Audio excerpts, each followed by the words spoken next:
Welcome in everyone, James here, and in this video I'm going to be talking about the guild boss Rahab to continue this series on how I score high scores across all of the guild bosses. I'm summoning it on expert as ever, and this one is undead type, so the best class to use is the alchemist class with bacon. And this boss is not vulnerable to expose and it's not resistant to expose, and that's all I'm really bothered about with my setups. So pretty standard boss, and this is the build that I am using. This is my alchemist side build. It is full glass cannon. It's all hero charms, 20 hero charms. There's no exposed chance on this one, and it adds up to 485% alchemist power.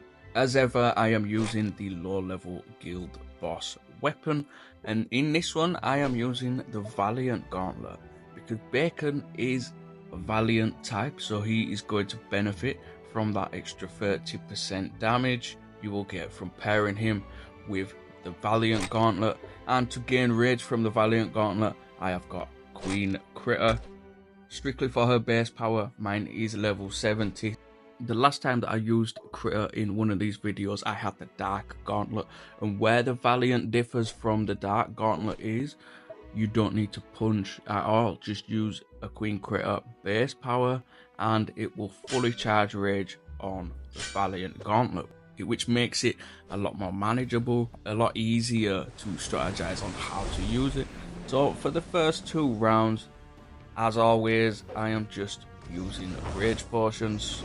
There's not much you can do because you can't punch in these early rounds, and the only way to get a rage charged up really if you're not using the Maverick Gauntlet is by using rage potions. So at rounds 1 and 2, I just popped a potion and then used the rage just to get those out of the way and start dealing damage.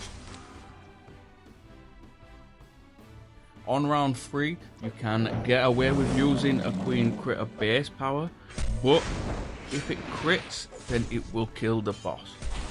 Okay, obviously mine is level 70, so I have to be a lot more careful. There's a lot of players that are still using Critter at level 60 because they're not warrior mains and it works perfectly fine for them. On round 4, if it crits, it's absolutely fine, it doesn't matter. It's just round 3 where it will one-shot the boss.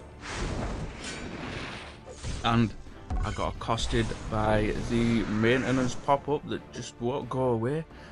But I'd already used my rage potion, so I wasn't about to restart after the maintenance. So I just had to deal with it. Who thinks we should be compensated? On round 5, I'm just swinging the weapon to inflict expose in my first turn, and then use a Queen Critter base power to charge rage in the second turn. And the reason that I'm trying to inflict expose with the weapon is because the weapon has 100% chance. This boss is not resistant to expose, so it's basically guaranteed if I use the weapon to inflict expose. On round 6 is the first time that I am going to punch. Now I'm taking a turn to inflict expose and then use a Queen Critter base power, and then I can punch it. Only once, but I can punch it, and that's the first time that I have punched this boss.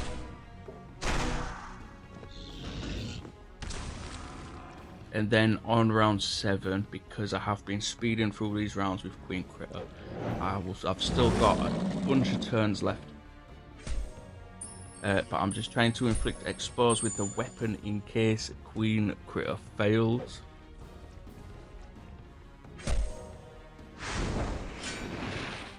And then it didn't actually fail because you can see the expose ticked up to 3 turns there.